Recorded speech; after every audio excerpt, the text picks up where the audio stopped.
right, this is my audience, Abby, Brenda, and John, who's doubling as my camera operator. And so today I wanted to visit with you a little bit about these pictures. I've got about 6 pictures up here, and I want you to kind of look at those and decide what these might have in common with each other. Okay, so Space Shuttle, and then we did the Apple's new headquarters, pretty fancy looking. Ooh, and there's like the world's stealthiest fighter jet, SR-71. Okay, and here's like the really fastest car in the world. It is the SSC Tatura, and it holds the world speed record on land. And here's the Golden Arches out there in St. Louis, the St. Louis Arch. Okay? And what are these? Everybody's got one of these, either an Apple phone or a Samsung phone. So what do these all have in common? Well, let me share with you that these all are products that were developed from concept, somebody's idea in their mind, to a finished product all the way through development into you and I's hands. So PMI has identified or defined a project as a temporary effort to create value through a unique project, product, or result. That's from an article published by PMI called What is Project Management from 2022. Projects also have a very defined beginning and a very defined end. And of course, a project needs a manager.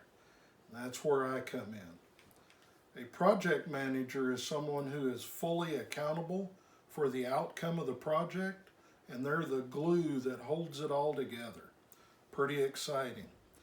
This comes from PMI's article, The Duties of Effective Project Managers, published in 1999. Now here's another way to think about it. You see the conductor up there in the front of the orchestra? He's conducting or orchestrating every beat of every sound and making sure that things start and stop when they should. So he's really keeping tempo.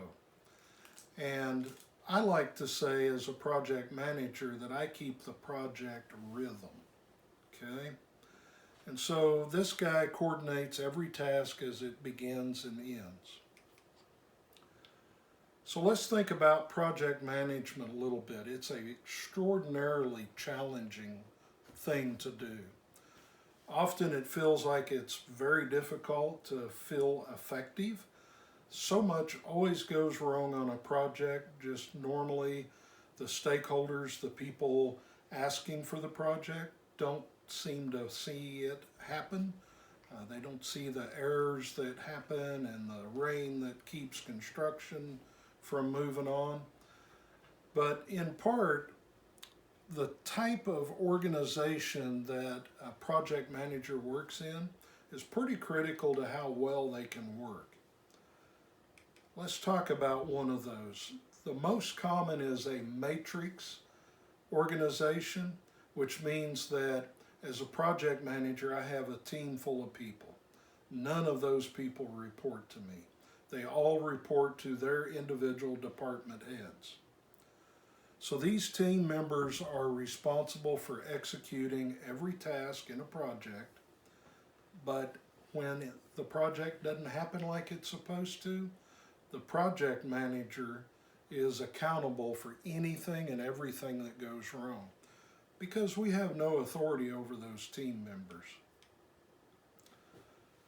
So a project manager has to be skilled in many areas. They have to know every aspect of a manufacturing environment, of the marketing environment.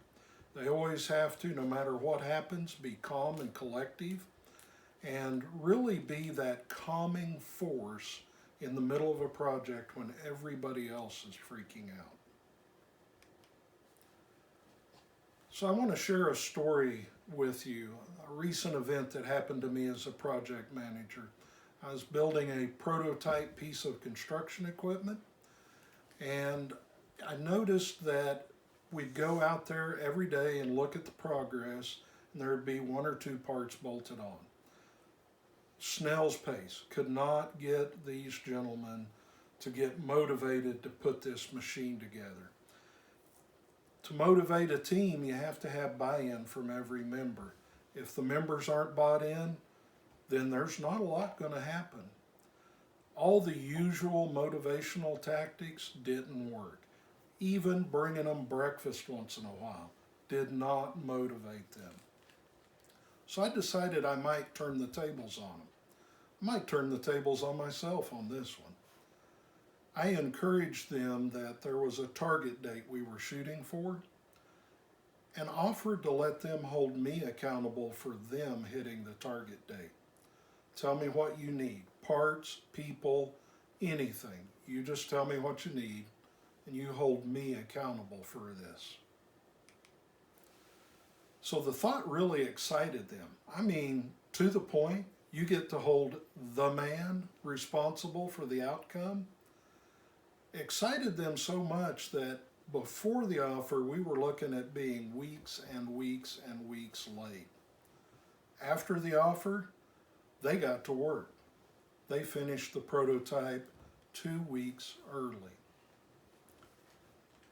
So a project manager must always be on their toes, always thinking strategically and trying to figure out how to move to the next step. And again, be that calming force in the room, especially when things are tough. Always be ready for that next unforeseen challenge, ready for something that always happens to go wrong on a project, or for that one thing that happens once every 100 years or so. So there's a variety of daily challenges, and if those kind of things cause you anxiety, project management's probably not for you. If these very different challenges happening all the time and you're getting to problem solve something new every day, if those kind of things excite you and really inspire you, project management might be for you. What about if you feel led or called to be a Christian representative in leadership in the marketplace? This is probably a really good place for you. Do you adapt well to your environmental changes? Do you find new ways to do things all the time? You're a learner? Well, this project management gig is probably for you. After all, there's seldom a dull moment. So no matter how similar projects may be, they're all extremely different. So I've got a minute for a question or two. Are there any questions? Yeah, I have a question. Okay. Are project managers degreed or certified? Well, they can be both. Project managers can be degreed or not degreed. Most project managers tend to be both, degreed and certified. And Project Management Institute actually offers 8 different certifications. They're worldwide accepted. Personally, I hold what's called a PMP, or a Project Management Professional certification. So there's a lot of variety in that area. Are there any other questions? Yeah, I have a question. Are there different types of project managers? Yeah, there's project managers that practice waterfall, which means one task begins and ends before the next one can begin. And then there's what's called agile project management, which is a very quickly adaptable environment, and it's small loops of activities. Well, that's all the time I have for today. I really appreciate y'all. Thank you.